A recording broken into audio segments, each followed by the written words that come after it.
好，接下来我们要来关心到的安氏之乱到现在还在烧，但是最新消息，荷兰认输了吗？今天我们要来关心的是文泰现在重掌他的管理阶层哦，包括执行长已经回复到他的位置上面。欧洲车厂这个时候表中求中国豁免，是否让荷兰压力太大，所以求饶了呢？今天一起来做关心几个火线话题，今天会请来宾来帮我们做解答。第一个，荷兰是否真的已经低头了？被自己强夺接管的公司，如今又要亲手奉还给中国，从强硬封锁到签下了这个协调的纪要，荷兰这一路是承担了安氏之乱。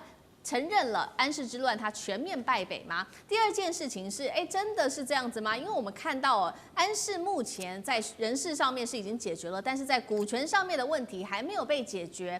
中国夺回了管理权，只是第一回合，真正的角力之后会不会是在股权，也就是会在董事会还有资本战场上才要正式的厮杀开打呢？这是第二个问题，今天会来做关注。最后我们来关心，确实现在欧洲车厂可急了，因为没有晶片嘛，不管是德国的车厂，这一些车厂已经向中国正式的递出了申请。欧洲的汽车命脉已经被中国晶片紧掐住了吗？今天就这些议题，我们都会一起的来做关注。好，大家记得吗？当时荷兰政府很粗暴的接管了安氏半导体，让这一场中欧之间的晶片战开打，但是现在出现了戏剧性的反转，中国不是只拿回了它的主导权，现在包括了它的核心的资产授权跟人事也都全面回归到中方手上了。我们要来看到的是中欧最新签署的，就是中国跟荷兰签署的这个叫做稀土半导体供应链临时的协调纪要，荷兰在多方面做出了让步，哪几个呢？我们来看到荷兰它放弃了联合管理层改组方案，简单来说啦，就是同意解除对于中方高层的人事限制，所以呢，接下来执行长张学正将会确定在11月7号原本被解职，现在确定了这一位中国的执行长张学正先生，他就会正式的复职了。11月3号的时候，荷兰总部的资产也会授权，将可以被解冻。那么欧盟也承诺了，约束成员国不再重蹈覆辙了，类似针对性的投资都不可以再做了。中国也同意会来做分阶段解冻它的产能，安氏的东莞工厂会来恢复产能，释放出流程。好，节目一开始来请教苑老师怎么看呢？荷兰可以说是全面认输吗？退回了管理权，并且签下了这样的协议，怎么看？荷兰认输，但不是全面。我跟你讲哈，因为我对于荷兰呢这些欧洲人呢太了解了要他们全面认输，认输给中国，认输给美国，他们是全面认输啊。但是认输给中国的话呢，那需要一段时间了。唐朝很盛大的时候呢，发生了安史之乱。这个安史之乱呢，也很相似啊，就是说什么呢？大陆要借着安史之乱的话呢，要好好收拾一下这个欧洲人的骄傲。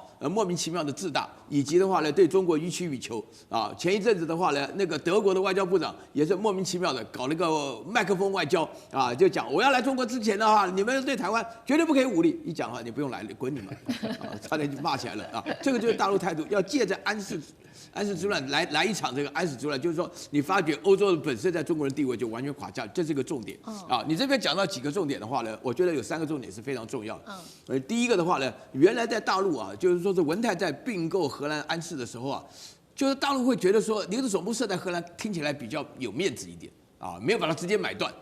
这个是一个后来引发，就是荷兰本身根本就没有能力，就是一个穷大户。原来的话呢，这个好像女儿都已经嫁过去了，但是名字还是留在家里住，他突然就不让你回家看亲了啊，那这个就不行了啊，这个就别大陆，这是第一个重点。然后第二个重点的话呢，就是荷兰本身来讲就要把那个张学正因为他是在荷兰总部里面安氏做 CEO 的，就张学正是 CEO，把他换掉啊，换掉其实具有形式的意义，就是说欧洲人看中国人不顺眼，你知道吗？他们种族歧视，这心理非常严重的嘛啊。荷兰人的话呢，就特别长得特别又高又瘦，那鼻子又尖的那种啊，所以说呢就把张学正换掉。然后第三件事情就是荷兰到现在大陆讲说东莞的封装厂就不出货的时候。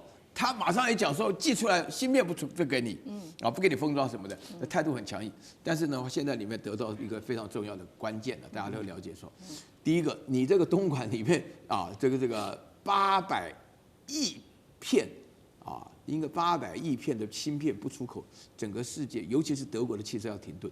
那为了不让德国，因为德国现在剩下什么？德国现在在这个俄乌之间冲突，什么都贵的情况下，又不能没有汽车工业。那德国现在整个欧洲化也搞得一塌糊涂，所以在这种情况下的话呢，它经不起这个。然后呢，现在呢，原来呢，荷兰是要靠着欧盟跟美国的压力反弹中国，现在的话呢，美国不理，欧盟呢压着荷兰说以后不要再搞这一套了，这套根本就没有用了。但是对大陆来讲的话呢，这不是单纯的一次胜利啊，这是永久的胜利，因为大陆会连续的。我跟你讲哈，现在先搞荷兰，然后再搞德国，接下来马上再搞法国，然后都一个一个搞的。为什么会这样子？就是要杀鸡儆猴嘛。你不要学着美国那一套什么穿透法案，没这回事。好，确实，我们现在看到这个中荷之间表面上和解，但是其实眼前还有更大的问题。等一下带观众朋友来看到，就是是在股权上面，接下来会怎么做分配？等一下请干哥来带我们看。好，我们现在看到中荷之间还是持续的互呛。荷兰呛什么呢？呛中国说你出口管制拖垮了整个全球的供应链，还无法保证你的东莞厂何时可以恢复出货，更无法确保你出货产品的品质。中国则是反呛荷兰说，不顾中方提出的合理诉求，你才是造成全球供应链混乱的来源呐。那刚刚讲了嘛，这一场战场其实现在的关系点其实是在股权上面哦，因为刚刚说了，中欧签下的这个协议里面并没有谈到股权问题，所以接下来会不会延伸到资本层面的资本战？干哥怎么看？对，这个问题很严重，但是我们现在还是要回到问题的源头好了，就说，大家觉得说安士是一个完全100%由中方控股的，但是大家以为说一次就花大钱把它买下来，不是，花了3、4次啊。其实张学正他以前是做什么？他以前是做手机的，帮你想得到的三星啊，什么很多公司啊，他都帮他代工的。后来我跟你讲，一夜之间就发现说手机代工也赚不到钱，从70%的毛利剩下3%，他在这种事情发生之前几年，他要知道我要转型什么？转型半导体，所以他要吃下安士的时候，你知道他用什么贷款啊、融资啊，花了很多钱，想尽办法。听清楚，是张学正一个人用他自己的信用去贷下来，当时收购了这个安士。安士的前身是谁？大家都不知道。安士的前身是飞利浦，它是飞利浦旗下的公司。那飞利浦也不要半导体了，为什么？飞利浦他准备要做那什么，就是医疗器材啊，他觉得那个毛利比较高，所以他就把这个半导体部分让出来，要卖掉，成立一个公司叫恩智浦。那这样这个后来就被张学正买下来了。经过3、4次的并购，花了大概380亿的人民币，才把安士买下来。到最后是100%持股。好，你刚才那个思敏你讲的对，你现在我们都谈了，好啦，这个你们对于这个张学正被拔掉啊，你们很有意见啊，你们中国这边不出货啊，那好了，我11月7号让他复职好了，然后呢，那个荷兰总部的资产授权那会到11月13号解冻，恢复。我想请问一下，这是100%的私人的企业，你说要解冻它，你现在对于这个股权方面，荷兰你有什么意见？是不是？这件事情，我告诉你，在今天如果在国际法庭去打官司的话，荷兰政府你会输哦，你会输哦，你现在，但是他们一定振振有词，他们说我们不相信张学正完全是个人投资，后面一定有政府的影子，拿出证据来，是不是？是。这个谈判后面还有的谈呢，还要拖上很长一段时间。可是福斯公司已经讲了，福斯公司讲说什么？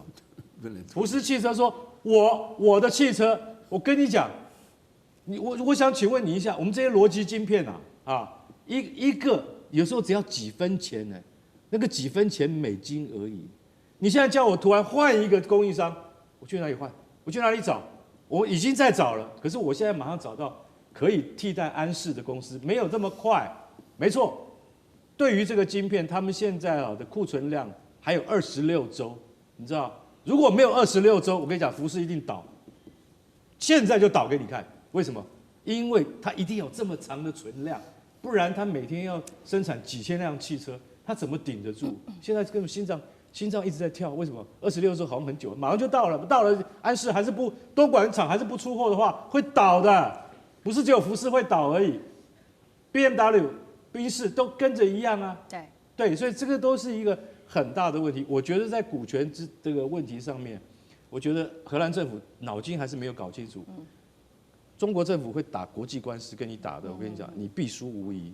是好，但是确实哦，不管是股权问题，现在看在这些欧洲的车厂里面，他们根本不 care 说，不在意说你荷兰要去跟中国争夺什么股权，因为最现实的状况就是，确实他们的晶片已经快要没有，快要用尽了，所以这个时候欧洲车厂是真的慌了，赶快来寻求大陆的帮忙。我们来看到几家重要的车厂，包括了德国的采埃孚，还有这个欧摩威、博世等等，都已经向中国正式的提出了申请哦，希望能够把这个晶片的出口管制给解除掉，因为目前欧洲汽车晶片70%都是靠中国来做封装的。那么德国厂这个采埃孚刚刚提到的，他已经说了，他说现在如果供应链中断，员工就会被迫放无薪假。博世旗下的厂甚至已经准备要休假保命了，包括刚刚干哥带我们看到的哦，福斯。这个晶片只能再供应26周。这一次还有一件事情值得关注的事情是，安氏之所以之所以会有这个重要的导火线，现在传出来，其实是因为3名外籍高层引起的，才会导致当时的安氏执行长张学正被迫下台。这3位包括了内部的这个法务官、还有财务官跟营运官等等，会不会张学正这一次复职之后就把这3个作乱的外籍高层给彻底拔除掉？这是第一个问题，请教舰长。第二个有关于晶片，中国可以说掐住欧洲车厂的晶片命脉了吗？首先，刚刚说那个张学正会不会这个复仇啊？会。我在商场还真的待过。你知道这个商场最恨的就是背叛。你是我的员工，你居然背叛我的老板，那是不可原谅的。所以张学正就是叫做现在是王子复仇记或者王者归来。按照商场的规则，一定叫他走路。那如果说为了一个大局，有时候因为有一些大局，说我暂时我觉得容忍，我会让你待一段时间。但是只要他认为他能够施展他的整顿的时候，他一定会叫他们走。这商场你完全不要怀疑，是每一个大老板都不会容许这些的。然后第二个我要说他这个股权的经营哦，其实这个文泰是2006年就成立了文泰科技，2017年安氏成立，2018年就被文泰买过了，就是买他第一次就花了36亿美元买了他76%的股权。大家可能不知道这个股权代表什么意思哦，整个公司的治理权，如果你们知道你们的公司治理权有一个老板他占据了你们寰宇51%的股权哦，在商界，这个人叫做大老板。这个大老板可以决定谁是总经理，就是谁是总经理，他多少钱就是多少钱。股东会是你以为股东能够反对啊？你股东就是在比那个股权而已，你知道？那你就知道这个文泰其实是完全掌握了这个安氏。这个在商场就是这样。你现在他没有跟任何人去商量哦。荷兰这次没有跟这个欧洲的伙伴啊，而且他采取的方法是一个非常粗暴，所有人都知道说，人家就是涨了这么多股权，你怎么能这个样子呢？他不跟任何人讲，他就直接这样去做了。那他从来没想过，我不要讲别的，美国以倾国之力去打中国都打不过，你如何荷兰敢跟他这样子对抗呢？你不可能赢的。所以这个完毕之后，每一个人都在怪这个荷兰，你怎么可以这个样这么粗暴？你有没有跟我们讲过？我们在欧洲是，我们这个北约是一起的，你这样子一弄，搞得大家都活不下去了，对不对？所以最后他是这个叫做里外不是人，这是荷兰政府的，他现在应该也认清了，就是你要想清楚，做任何事情你要站得住脚。商场经营就是讲股权，你不能够这样子去这样的蛮力靠国力来这样子去抢夺一个公司。好，谢谢舰长。那我们休息一下，马上回来。地缘政治、美中之争、战略价值、强权崛起、小国生存，现在与未来洞悉事件走向，掌握世界脉动，全球观点尽在环球大